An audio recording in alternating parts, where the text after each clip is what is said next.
Hello everyone, welcome to Success Agriculture Institute. आशा करता हूं आप लोग अच्छे होंगे और मैं भी बहुत अच्छा हूं। आज फिर आपके लिए लेके आया हूं एक बहुत ही अच्छी क्लास, जो क्या है हमारी जनरल एग्रीकल्चर के इम्पोर्टेंट एमसीक्यू चल रहे थे। जो क्लास नंबर क्या है 30 है, ठीक है। तो अभी तक जिस भी स्टूडेंट ने हमारे चैनल को लाइक सब्सक्राइब नहीं किया है, तो सक्सेस एग्रीकल्चर इंस्टीट्यूट के चैनल को लाइक करें, सब्सक्राइब करें एंड दोस्तों के साथ शेयर करें। और आपको एक इन्फॉर्मेशन देनी है। वो इन्फॉर्मेशन क्या है कि जिस भी स्टूडेंट भाई यार दोस्तों ने सेंट्रल वेयर हाउसिंग कॉर्पोरेशन के एग्जामिनेशन फॉर्म भरे थे, उसका एडमिट कार्ड आ चुका है। तो वह क्या कर सकते हैं, अपने एडमिट कार्ड को डाउनलोड कर सकते हैं, ठीक है। तो स्टार्ट करते हैं हम आज की क्लास को, देखते हैं कौन कौन से क्वेश्चंस हैं, ठीक है।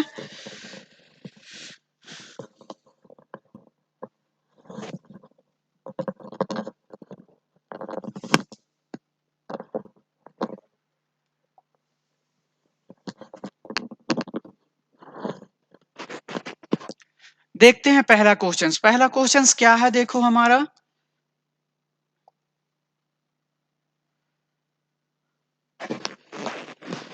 देखते हैं पहला क्वेश्चंस क्या है हमारा। Green gram is chromosome number. जो ग्रीन ग्राम है हमारा, जिसे हिंदी में क्या बोलते हैं, मूंग बोलते हैं। मूंग में क्रोमोसोम नंबर कितने पाए जाते हैं? पहला, क्या 24 पाए जाते हैं? दूसरा, क्या 22 पाए जाते हैं? तीसरा, क्या 14 पाए जाते हैं?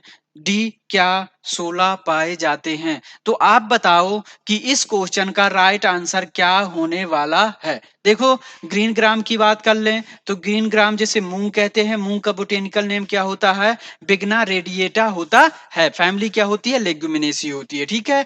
अब बात करते हैं क्रोमोसोम की, तो डिस्कस करते हैं 24। तो 24 क्रोमोसोम किस में देखने को मिलते हैं? राइस में पाए जाते हैं। किस में पाए जाते हैं? राइस में पाए जाते हैं। तो यह तो इस क्वेश्चन का आंसर होगा ही नहीं। 22 की बात करते हैं तो जो हमारा मूंग है, ग्रीन ग्राम है या ब्लैक ग्राम आ जाए, ठीक है, या ब्लैक ग्राम आ जाए, उसमें भी क्रोमोसोम नंबर कितने पाए जाते हैं? 22 पाए जाते हैं। तो ये 22 क्या हो गया? ऑप्शन नंबर बी इस क्वेश्चन का क्या हो गया? राइट आंसर हो गया। अब बात कर लेते हैं 14 और 16 की। तो 14 किस में पाए जाते हैं? 14 हमारे चिकपी, चना और किसमें, जो भी हमारी खरीफ सॉरी रवि सीजन की जितनी भी लेग्यूम क्रॉप होती हैं, उसमें क्रोमोसोम नंबर कितने देखने को मिलते हैं? 14 देखने को मिलते हैं। तो यहां सिंपल से लिख दूं ग्राम, ठीक है। और यह भी एक ग्राम का होता है, लेकिन कौन से ग्राम का? काबली। ये देसी, ठीक है।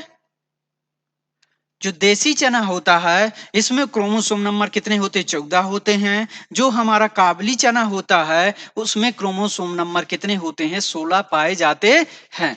इस क्वेश्चन का राइट आंसर क्या है? इस क्वेश्चन का राइट आंसर है हमारा बी। देखते हैं कुछ इसकी शॉर्ट ट्रिक, ठीक है।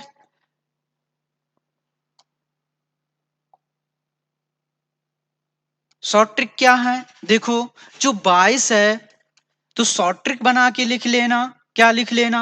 कि जितनी भी खरीफ सीजन की पल्स क्रॉप होती हैं, क्या होती हैं? जितनी भी खरीफ सीजन की पल्स क्रॉप होती हैं, उसमें क्रोमोसोम नंबर कितने पाए जाते हैं? 22 पाए जाते हैं। चाहे आपका ब्लैक ग्राम ले लो, चाहे ग्रीन ग्राम ले लो, चाहे अरहर ले लो, चाहे काउपी ले लो, कुछ बीन्स भी इसमें आती हैं। तो जितनी भी हमारी खरीफ सीजन की पल्स क्रॉप दलहनी फसलें होती हैं, उसमें क्रोमोसोम नंबर कितने पाए जाते हैं? 22 पाए जाते हैं। ये तो हो गई पहली शॉर्ट ट्रिक। दूसरी बात कर लेते हैं। अब आप कहोगे कि सर रबी सीजन की भी पल्स क्रॉपों की बता दो, ठीक है। तो रबी सीजन की पल्स क्रॉपों की लिख लो कि जो रबी सीजन में जितनी भी पल्स क्रॉप ग्रो होती हैं, उसमें क्रोमोसोम नंबर कितने पाए जाते हैं? 14 या 16 देखने को मिलते हैं।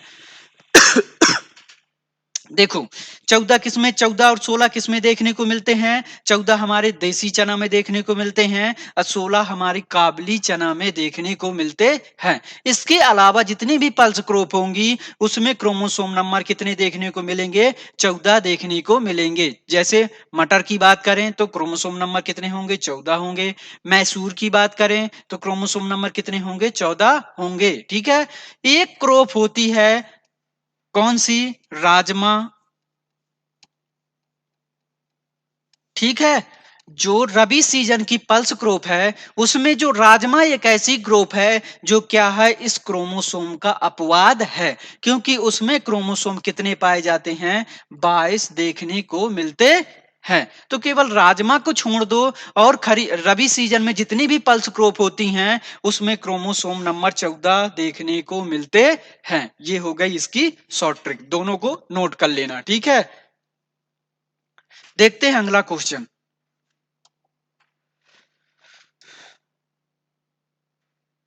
अगला क्वेश्चंस क्या है? देखो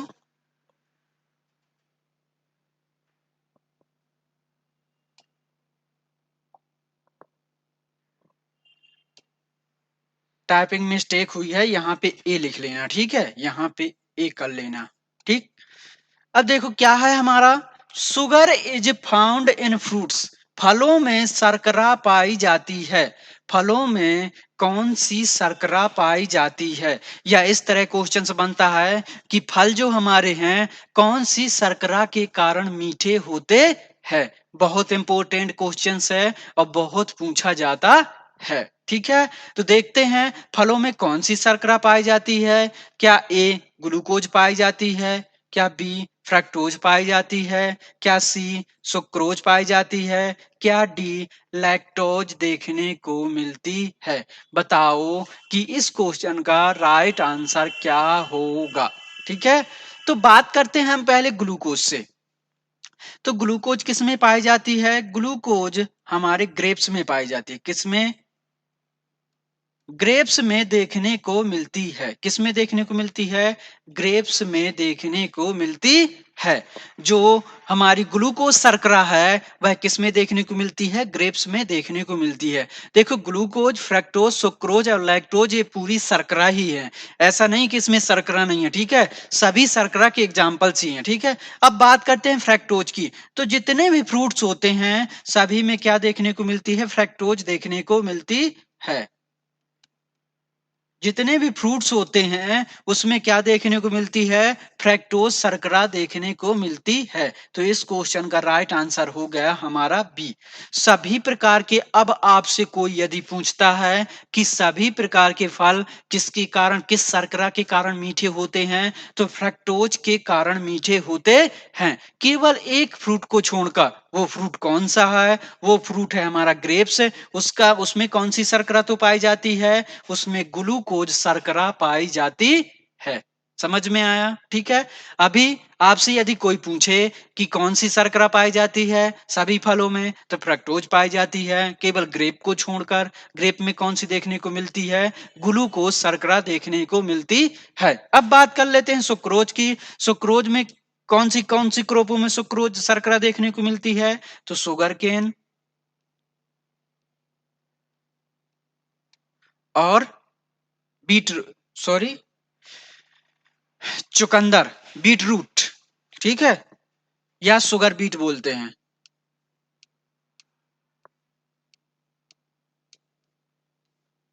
ठीक।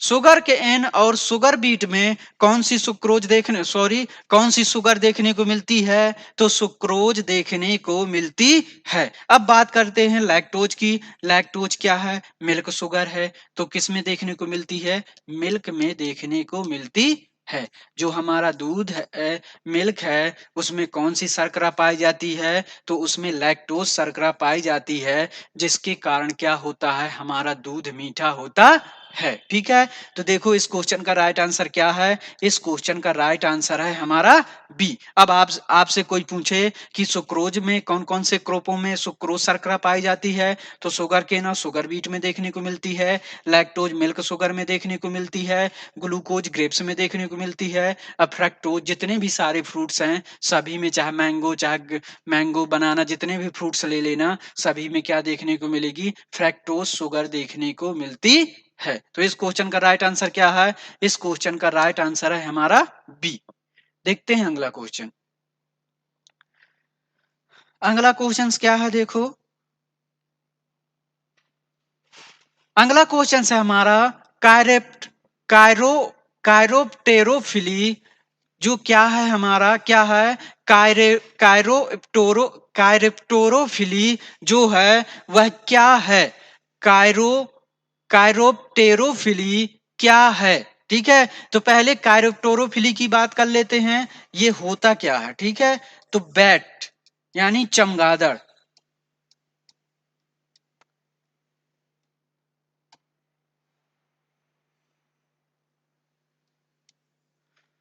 जब चमगादड़ या बैट के कारण पोलिनेशन होता है, उसे ही हम क्या कहते हैं? कायरोप्टेरोफिली कहते हैं। क्या कहते हैं? कायरोप्टेरोफिली कहते हैं। जब बैट्स बैट्स या बैट्स लिख लो या बैट लिख लो, ठीक है? जब चमगादड़ बैट्स या चमगादड़ के काली कारण पोलिनेशन होता है, उसे ही हम क्या कहते हैं? कायरोप्टेरोफिली कहते हैं। ठीक है? तो इसमें पूछ रहा है कि कौन सी ऐसी क्रॉप है जिसमें चमगादड़ के कारण पोलिनेशन होता है? पहला क्या रिफ्लेसिया है? दूसरा क्या कोलोकेसिया है? तीसरा क्या एंथोसेफेलिस है या केराटोफाइलम है? क्या है? केराटोफाइलम है। बताओ इस क्वेश्चन का राइट आंसर क्या होने वाला है? ठीक, देखो एक-एक को डिस्कस करते हैं। पहले रिफ्लेशियस की बात करते हैं, तो यह क्या होता है हमारा?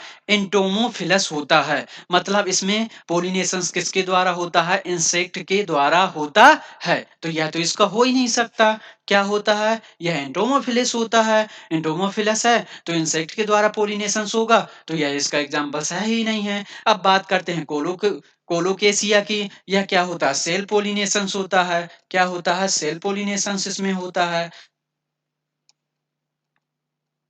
ठीक है? इसमें सेल पॉलिनेशंस होता है। इसमें क्या होता है? एंटोमोफिलस होता है।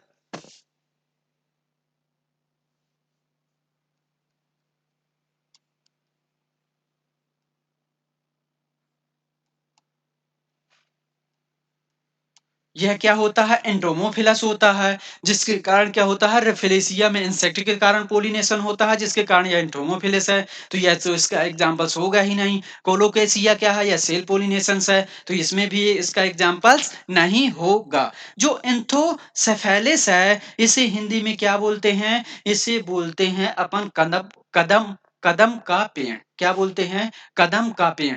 कदम का पेड़ किससे संबंधित है? हमारे लॉर्ड कृष्णा से संबंधित है, भगवान श्री कृष्ण से संबंधित है। तो जो हमारा एंथोसेफेलिस है, इसमें पोलिनेशन किसके कारण होता है? तो बैट्स के कारण होता है। किसके कारण होता है? बैट्स के कारण होता है, अर्थात चमगादड़ के कारण होता है, जिसे हम क्या कहते हैं? कायरोप्टेरोफिली कहते हैं। क्या कहते हैं? कायरोप्टेरोफिली कहते हैं। तो ये तो हो गया इस क्वेश्चन का राइट आंसर। अब आप मुझे बताओ, एक और क्रॉप होती है जिसमें चमगादड़ के कारण पोलिनेशन होता है, वह कौन सी क्रॉप है? वह क्रॉप है हमारी महुआ। महुआ को देखा होगा ना, जिससे देसी शराब बनती है। ठीक है, बोलते हैं ना कि महुआ से बहुत अच्छी देसी शराब बनती है। तो महुआ जो है, उसमें भी जो पोलिनेशन होता है, वह किसके कारण होता है? बैट्स यानी चमगादड़ के कारण होता है। किसके कारण होता है? बैट्स यानी चमगादड़ के कारण पोलिनेशंस होता है। अब बात कर लेते हैं कैरेटोफाइलम की। किसकी? कैरेटोफाइलम की। तो इसमें जो पोलिनेशंस होता है, वह किसके कारण होता है? वाटर पोलिनेशंस होता है। कैसा होता है? वाटर पोलिनेशंस होता है। ठीक है, किसके कारण होता है? वाटर पोलिनेशंस होता है, जिसे हम क्या कह सकते हैं? हाइड्रोफिली कह सकते हैं, ठीक है? तो इस क्वेश्चन का राइट आंसर क्या है? इस क्वेश्चन का राइट आंसर है हमारा सी, ठीक है? देखते हैं अगला क्वेश्चन। इस क्वेश्चन का राइट आंसर क्या है? इस क्वेश्चन का राइट आंसर है हमारा सी। बात करते हैं अगले क्वेश्चंस की। अगला क्वेश्चंस क्या है? देखो, जिन्होंने अभी भी हमारी एमसीक्यू की पुरानी क्लासेस नहीं देखी हैं, क्योंकि कितनी क्लासेस हो चुकी हैं, हमारी 12 क्लासेस हो चुकी हैं। ये कौन-सी क्लास चल रही है? 13 क्लासेस चल रही है, ठीक है? तो अभी तक पुरानी क्लासेस को जिन लोगों ने भी नहीं देखा है, तो उन क्लासों को ज़रूर देख लें, क्योंकि वो क्लासें बहुत इम्पोर्टेंट हैं और बहुत ही अच्छे उनके क्वेश्चन्स भी हैं, ठीक है? तो जो भी हैं, जैसे अभी सेंट्रल वेयर हाउसिंग कॉर्पोरेशंस का एग्ज़ाम है, नेशनल सीड कॉर्पोरेशंस का एग्ज़ाम है और भी बहुत सारी वैकेंसियाँ आ रही हैं, जैसे एएफओ का भी एग्ज़ाम है। तो वह सबके लिए क्या होने वाले हैं? एमसीक्यू बहुत यूज़फुल एंड इम्पोर्टेंट होने वाले हैं। तो उन क्लासों को ज़रूर देख लें। हम अपने इस क्लास के डिस्क्रिप्शंस बॉक्स में इन क्लासों को ज़रूर ऐड कर देंगे, ठीक है? वहाँ से इन क्लासों को देख सकते हैं। बात करते हैं हम अगले क्वेश्चन्स की। अगला क्वेश्चन्स क्या है हमारा? Optimum depth of core watering for rice is. चावल के लिए यहां कर ना करके कोर कर लेना, ठीक है? क्या है कोर? कोर सिंचाई की इष्टतम गहराई है। पूछ रहा है इस क्वेश्चन में कि चावल के लिए कोर सिंचाई की इष्टतम गहराई है। पहले हम बात कर लेते हैं कोर इरिगेशंस की। किसकी? कोर इरिगेशंस की, ठीक है? तो कोर इरिगेशंस क्या होता है? जैसे मैंने फसल की बुआई कर दी। क्या कर दिया? मैंने फसल की बुआई कर दी। जैसे क्रॉप पीरियड क्या होता है? फसल की बुआई से लेकर हार्वेस्टिंग तक का समय क्रॉप पीरियड। बेस पीरियड क्या होता है? फसल की बुआई से लेकर हार्वेस्टिंग के पहले तक जितने पानी देते हैं या जितने पानी की आवश्यकता होती है, उसे बेस पीरियड कहते हैं। यहाँ पे हम बात करने वाले हैं कोर इरिगेशंस की। कोर इरिगेशंस क्या होता है? फसल की बुआई के बाद जब हम पहला पानी देते हैं, उसे ही हम क्या कहते हैं? कोर इरिगेशंस कहते हैं। हमने kor irrigations, base period, crop period, delta, ये सब अभी पिछली क्लास में ही लगभग 11th एमसीक्यू था उसमें, उसमें डिस्कस किया था, तो उसको ज़रूर देख लेना उसमें अच्छे से, ठीक है? तो कोर इरिगेशंस क्या होता है? फसल की बुआई के बाद जब हम पहली बार सिंचाई करते हैं, तो उसी ही हम क्या कहते हैं? कोर इरिगेशंस कहते हैं। तो चावल में पहला इरिगेशंस, कोर इरिगेशंस कब करते हैं? ये भी याद कर लेना, वो 14 दिन में करते हैं। कितने? 14 डेज में करते हैं। कब करते हैं? 14 डेज में करते हैं। जो कोर इरिगेशंस है, चावल में कितने दिनों में करते हैं? तो 14 डेज या 14 दिनों में करते हैं। अब आते हैं क्वेश्चन पे। तो चावल के लिए कोर सिंचाई की इष्टतम गहराई कितनी रखते हैं? क्या 135 मिलीमीटर रखते हैं, या 165 एमएम रखते हैं, या 190 एमएम रखते हैं, या 215 एमएम रखते हैं? तो इस क्वेश्चन का राइट आंसर क्या होगा? बताओ कि ए होगा, बी होगा, सी होगा या डी होने वाला है? तो देखो, इस क्वेश्चन का राइट आंसर है हमारा सी। क्या है? इस क्वेश्चन का राइट आंसर है हमारा सी, ठीक है? देखते हैं अगला क्वेश्चन।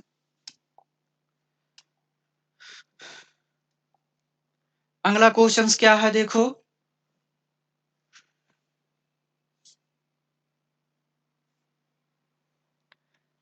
अगला क्वेश्चन है हमारा पौधों द्वारा। देखो, मैंने यहाँ इंग्लिश इसलिए नहीं लिखा क्योंकि उस स्लाइड में बन रही रहा था, ठीक है? कि इंग्लिश भी लिख दूं और हिंदी भी लिख दूं, क्योंकि हिंदी इसकी बहुत बड़ी थी, ठीक है? तो मैंने इंग्लिश को काट के हिंदी लिख दिया है, ठीक है? तो देखते हैं क्वेश्चन को। क्वेश्चन में क्या है? बहुत सिंपल सा क्वेश्चन है, लेकिन अधिकांशतः बच्चे गलती करके आते हैं। क्या है वो क्वेश्चंस? पौधों द्वारा उपयोग किया जाने वाला जल मृदा में मुख्यतः किस रूप में, मृदा में मुख्यतः पौधों द्वारा पौधों द्वारा, यहाँ देख लेना थोड़ा सा मिस्टेक हो जाता है टाइपिंग में। पौधों द्वारा उपयोग किया जाने वाला जल मृदा में मुख्यतः किस रूप में उपलब्ध होता है? देखो, जो मृदा में उपस्थित जल है, मुख्यतः 3 रूप देखने को मिलते हैं। कौन-कौन से? ग्रेविटी वाटर, जिसे क्या बोलते हैं? ग्रेविटेशनल वाटर भी कहते हैं। एक कैपिलरी वाटर होता है, एक हाइग्रोस्कोपिक वाटर होता है, केमिकल वाटर तो अलग है, ठीक है? तो ग्रेविटी वाटर को हिंदी में क्या बोलते हैं? गुरुत्वीय जल बोलते हैं। क्या बोलते हैं? गुरुत्वीय जल बोलते हैं। क्या बोलते हैं? गुरुत्वीय जल बोलते हैं।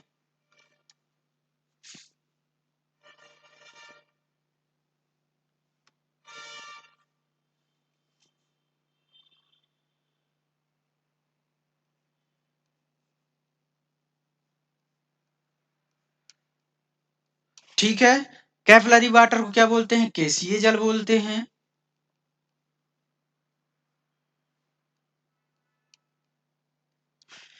हाइग्रोस्कोपिक वाटर को क्या कहते हैं? आर्द्रता ग्राही जल कहते हैं।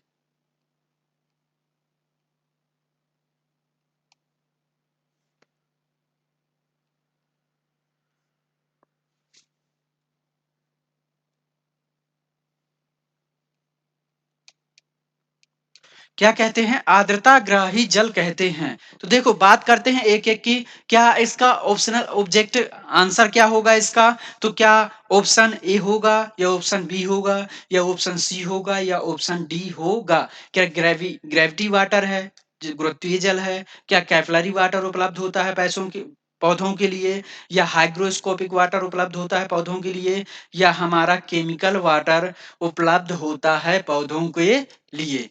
स्टार बना के लिख लेना, इंपॉर्टेंट क्वेश्चन है। ठीक है। बात करते हैं ग्रेविटी वाटर की, या इसे ग्रेविटेशनल वाटर कहते हैं, या हिंदी में इसे गुरुत्वीय जल कहा जाता है। मृदा में उपस्थित जल गुरुत्वाकर्षण के कारण क्या होता है? नीचे की ओर जाता रहता है, जिससे क्या पौधों से जड़ों से नीचे चला जाता है, जिससे हमारे पौधों को यह जल प्राप्त नहीं हो पाता। जिसे ही हम क्या कहते हैं? ग्रेविटी वाटर या ग्रेविटेशनल वाटर या गुरुत्वीय जल कहते हैं।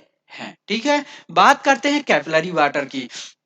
कैपिलरी वाटर क्या होता है? मृदा में उपस्थित जल पौधों की जड़ों के पास रहता है। इसी प्रकार का जल ही पौधों को प्राप्त होता है, जिसे हम क्या कहते हैं? कैपिलरी वाटर कहते हैं। तो इस क्वेश्चन का राइट आंसर क्या है? इस क्वेश्चन का राइट आंसर है हमारा बी। अब बात करते हैं हाइग्रोस्कोपिक वाटर की। आर्द्रता ग्राही जल क्या होता है? जो हमारे सॉइल पार्टिकल्स हैं, कण हैं, उनके ऊपर छोटी-छोटी परत के रूप में क्या होता है? छोटी-छोटी परत के रूप में एक मॉइस्चर रहता है, पानी रहता है, जो क्या रहता है? पौधों को प्राप्त नहीं हो पाता है, जिसे ही हम क्या कहते हैं? हाइग्रोस्कोपिक वाटर कहते हैं। हाइग्रोस्कोपिक वाटर क्या होता है? जो हमारे सॉइल पार्टिकल्स हैं या कण हैं, उनके ऊपर एक पतली परत के रूप में क्या रहता है? पानी जमा रहता है। तो यह पानी क्या होता है? पौधों को प्राप्त नहीं हो पाता है, जिसे हम क्या कहते हैं? हाइग्रोस्कोपिक वाटर कहते हैं। अब बात करते हैं केमिकल वाटर की। तो इस क्वेश्चन का राइट आंसर क्या है? इस क्वेश्चन का राइट आंसर है हमारा बी। ठीक है। अब केमिकल वाटर की बात क्या कर लेते हैं। तो केमिकल वाटर क्या होता है? केमिकल वाटर क्या है? मृदा में बहुत सारे ऐसे केमिकल्स उपलब्ध हैं जिनके साथ जल उपस्थित होता है, जिसे ही हम क्या कहते हैं? केमिकल वाटर कहते हैं। समझ में आया? नहीं आया? देखो, केमिकल वाटर क्या होता है? मृदा में बहुत सारे ऐसे केमिकल उपस्थित हैं, जिनके साथ क्या होता है? हमारा पानी उपस्थित होता है, वाटर उपस्थित होता है, जिसे हम क्या कहते हैं? केमिकल वाटर कहते हैं। देखो जैसे एग्जांपल्स की बात करें तो जिप्सम, ठीक है? जिप्सम में देखो, जिप्सम का CaSO4 इंटू 2H2O, ठीक है? देखो इसमें केमिकल में जो जिप्सम है, जिप्सम के साथ क्या जुड़ा हुआ है? H2O, मतलब हमारा पानी जुड़ा हुआ है। तो ये क्या है? ये क्या है? केमिकल वाटर है। एक होता है आयरन सल्फेट। क्या होता है? Iron sulphate.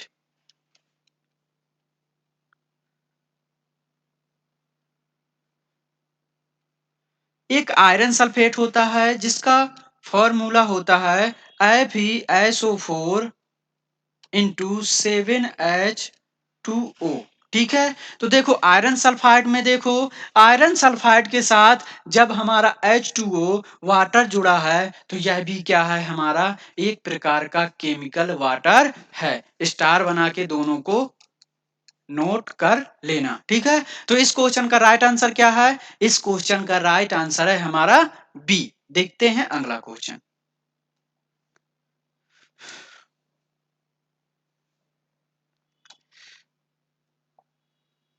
बात करते हैं अगले क्वेश्चंस की। अगला क्वेश्चंस क्या है देखो हमारा, self pollinated species are also known as, स्वपरागित स्वपरागित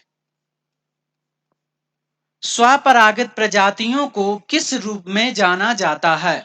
जो हमारी सेल्फ पोलिनेटेड स्पीसीज हैं, स्वपरागित वेराइटियां हैं, उनको किस रूप में जाना जाता है? पहला, क्या एलोगेमस के रूप में जाना जाता है? दूसरा, क्लैस्टोगैमी के रूप में जाना जाता है?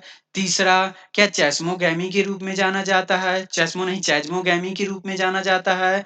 या डी, ऑटोगैमस के रूप में जाना जाता है? बताओ इस क्वेश्चन का राइट आंसर क्या होगा? ठीक है, तो बात करते हैं हम एलोगेमस की। किसकी? एलोगेमस की। तो अभी तक जिस भी स्टूडेंट ने यदि हमारी पोलिनेशंस की क्लास नहीं देखी हो, वो हमारी यूट्यूब पर सक्सेस एग्रीकल्चर इंस्टीट्यूट के चैनल पर फ्री ऑफ क्लासेस डली हुई है, उसको देख लेना। बहुत अच्छे से समझाया है, आपको बहुत अच्छे से समझ में आ जाएगा। लेकिन फिर भी बात करते हैं यहाँ पे, तो एलोगेमस क्या होता है? मैंने इसको समझने के लिए दो पार्टों में डिवाइड किया था, एलो और गैमस। एलो मतलब क्या? सेम, सॉरी, एलो मतलब डिफरेंट, गैमस मतलब गैमीट का होना। ठीक है,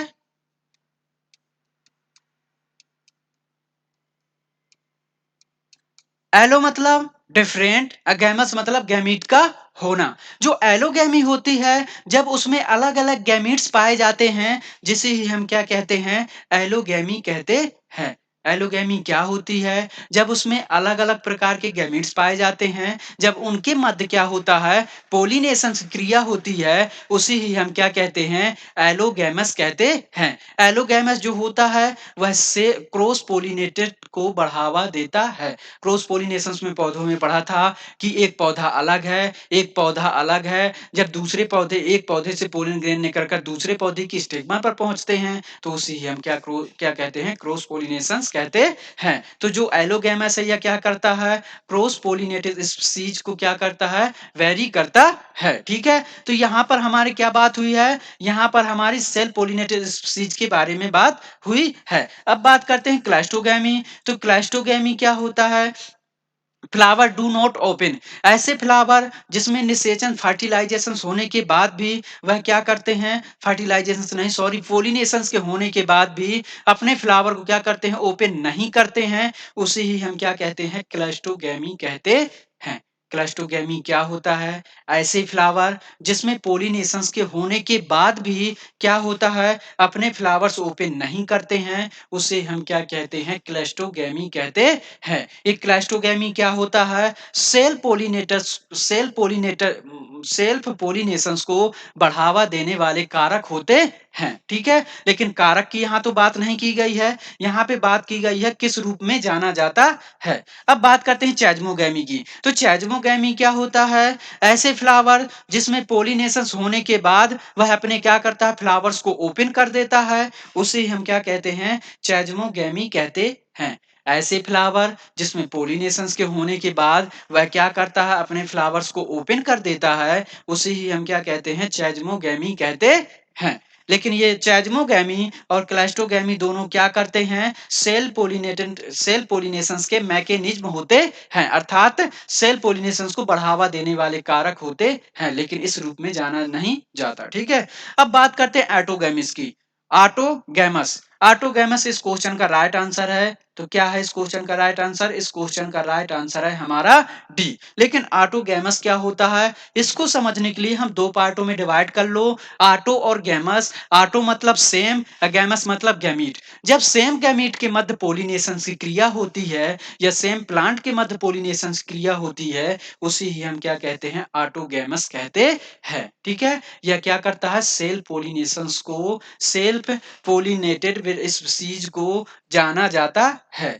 जो हमारी स्वपरागित प्रजातियों को और किस रूप में जाना जाता है? तो ऑटोगैमस के रूप में जाना जाता है। तो इस क्वेश्चन का राइट आंसर क्या है? इस क्वेश्चन का राइट आंसर है हमारा डी। ठीक है, जो एलोगैमस होता है, यह क्रॉस पर परागित प्रजातियों को पर परपराजित प्रजातियों के रूप में जाना जाता है एलोगैमस को, जबकि ऑटोगैमस को किस रूप में जाना जाता है? स्वपरागित प्रजातियों के रूप में जाना जाता है।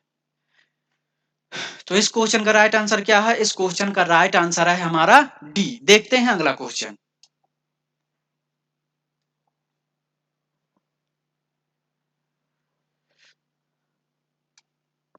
देखो अगला क्वेश्चन क्या है हमारा?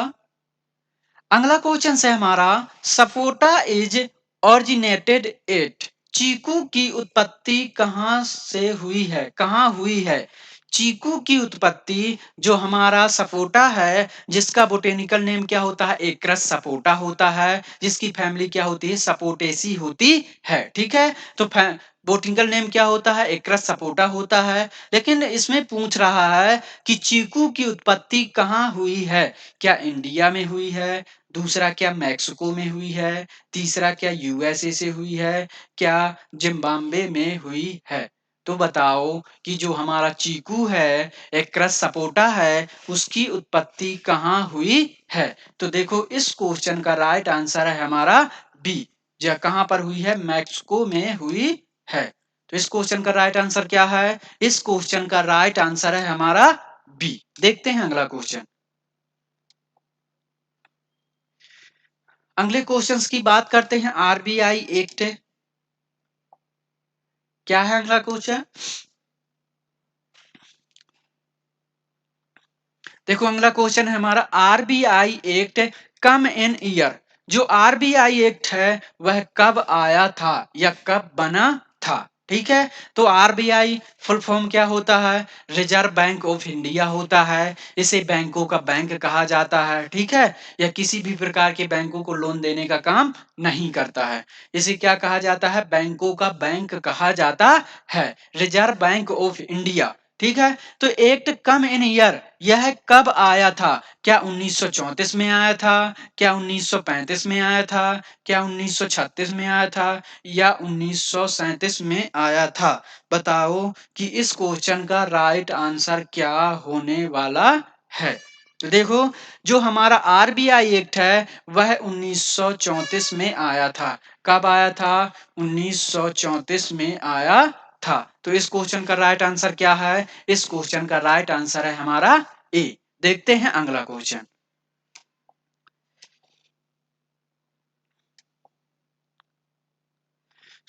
आज के लिए इतनी ही क्वेश्चन थे। फिर लेके आऊंगा एक आपके लिए बहुत ही अच्छी क्लास। ठीक है, तो अभी तक जिस भी स्टूडेंट ने हमारे चैनल को लाइक सब्सक्राइब नहीं किया है, तो चैनल को लाइक करें, सब्सक्राइब करें, दोस्तों के साथ शेयर करें। फिर मिलते हैं एक नए वीडियो के साथ। तब तक के लिए थैंक यू, बाय बाय, जय हिंद।